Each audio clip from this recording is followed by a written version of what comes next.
What is up, my YouTubers? Yesterday I got my cart from Harbor Freight. I think it was like $30 or $40 or something. I had a coupon that was, I think it was like 50 actually, and then the coupon it was like 30 or something. But anyway, I didn't get the coupon printed out, and I got up there, and I don't live nowhere near it, so I got the shaft. But anyway, it's a cool little cart. I put it together. It's pretty simple to put together. It has big wheels in the back, and they're held on with a washer and a cotter pin in the front. It's got these little baby casters, and they're held on the 4 bolts and nuts. And then you just slap it together, put it up. I put these columns on up first, and the back part, and then just loosely put the bolts together and put it in that middle shelf, and then the top shelf, and straightened it, and then tightened all the bolts up. They're like 10mm bolts and nuts, but went together pretty easy. It's kind of cramped in there with all the stuff I shoved in there, but that's pretty much everything that I'm gonna need. I got some magnets and some locking pliers, and then a welding plier, I guess it's called. It's just to clean the nozzle and to cut the wire. And if your nozzle or your tips get stuck in there, you can use the serrated part with round teeth, or the round part with serrated teeth to help bust it loose to change it and stuff. But I got a welding helmet too. My boss, he gave that to me, as well as the gloves down here. There's some blue ones, and he's been giving me a lot of stuff and being really cool, so I gave him that toolbox over there. It doesn't have ball bearings or anything, but it's a Craftsman box. I used it for a long time, and it done me well, so that is now his. Hopefully he's not an Indian giver and tries to give it back. But anywho, welder. I got the welder too. It's the MigWeld 140 from Longevity. I think it welds up to a maximum of 3/16 of an inch. I used it, and it came with some 25 thousandths wire that was rosin core, or not rosin core. Anyway, the welding wire without gas. I can't remember the flux core. But I welded a little. I was trying to make a little stand for my toolbox in the back of my pickup, so it doesn't slide, or so it can slide around without fucking up the box. But you know, like when they tell you to measure a shitload of times and weld once, I did the opposite, and the thing I welded, it was too small for the box. The box was barely, well, actually didn't even go into the frame of it. So anyway, I fucked it up.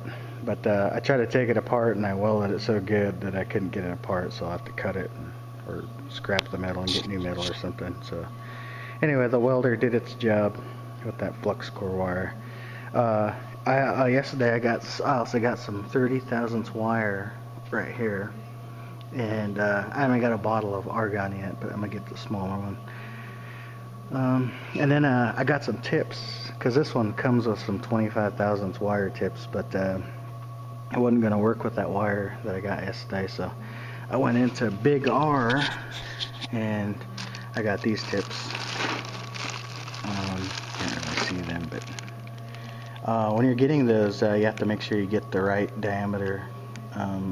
Or on the threads, make sure your thread diameter is the same as the ones that come with this welder, and make sure the threads, how they look, or their pitch or whatever, make sure that's the same, because there was like 3 different styles, I think, and I almost grabbed the wrong one, but when I was walking out the store I noticed, so I turned right around and went and got the right ones. But I got this. Need the bottle of gas, and I'll be ready to rock and roll. I'll probably take this welder, or I am going to take this welder home after I get my little garage set up. I'm building that here in the next couple of weeks. But I'm going to leave it down here at my work in the meantime, and maybe use it now and then. We have a welder. What's over there? It's the red one right there. And that one's a firepower, but I don't really like it because everybody uses it. Or I mean, it's a good welder. If I set it up, I'd use it, but everybody uses it, and they're always welding all kinds of different stuff. So I hate goofing around with the settings. It's got like 4 knobs on it and all kinds of crap. So I just that's why I got this one. And plus, I'll use it at home all the time. But anyway, this is a good welder. It's a good cart. The only problem I had with the cart is that this little lip right here, I can't open my lid to read the wire or goof around with the wire, or read there's a little chart back there, kind of gets you into range for when you start welding on something. So anyway, that's my only boggle with that is I can't open the lid. I have to tilt the welder that way, then the lid will open. But other than that, everything is coming together for me. I'm gonna get a bottle of the smaller bottle of argon. And once I get that, then I'll switch the wire over to 30 thousandths wire. But I got pretty much everything I need just to start welding and stuff. I'm gonna one of my first big projects for that is to weld a flatbed for my pickup right here, right here.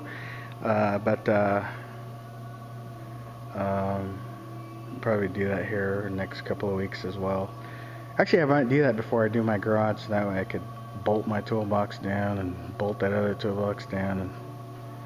But I was gonna get my boss has got a gas-powered welder. I mean, a gas-powered air compressor. It's kind of small, but it might fit on there. And I don't know. I'm kind of debating around whether I want to do that. But I'm gonna do a bumper for the front, and I'm gonna put like a trailer or a hitch underneath so I could drag this little trailer.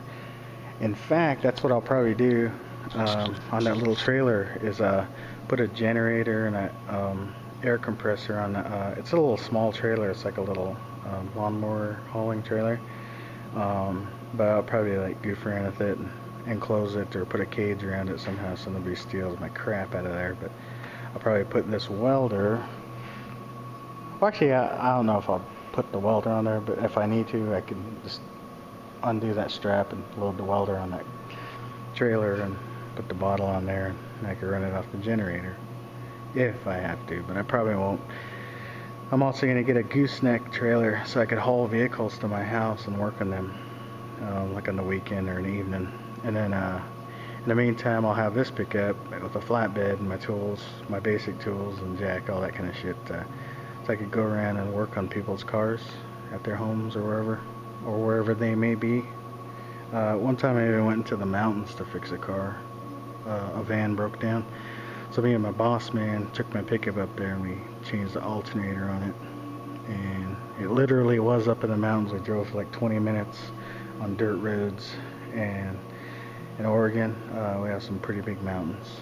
They're not like Colorado Rockies or anything, but they're actually, yeah, they're actually, I think they're a little bit worse than that because they have a lot of trees and they're very rural. Anywho, the other thing too, real quick, got this chop saw, and it's a Harbor Freight 14-inch industrial cutoff saw by Chicago Electric. Works pretty good. I cut, I think, 16-inch angle iron. It took like 30 seconds to cut through it. And I wasn't even pushing very hard either, so. And it was like maybe like an inch thick, inch and a half or 2 inch or whatever size they come in. But anyway, it made light work of that, and got my pieces cut and welded it with the MigWelder 140, and it worked good.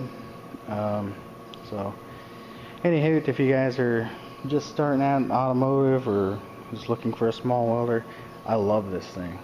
It's really easy to use, simple, does a good job, and I don't know if I said this already, but I tried to break apart that thing I messed up on yesterday, and I couldn't break it apart. This welder did a good job welding it. So let's get a couple other things. I'll be ready to rock and roll. But thanks for checking out my video. I love you.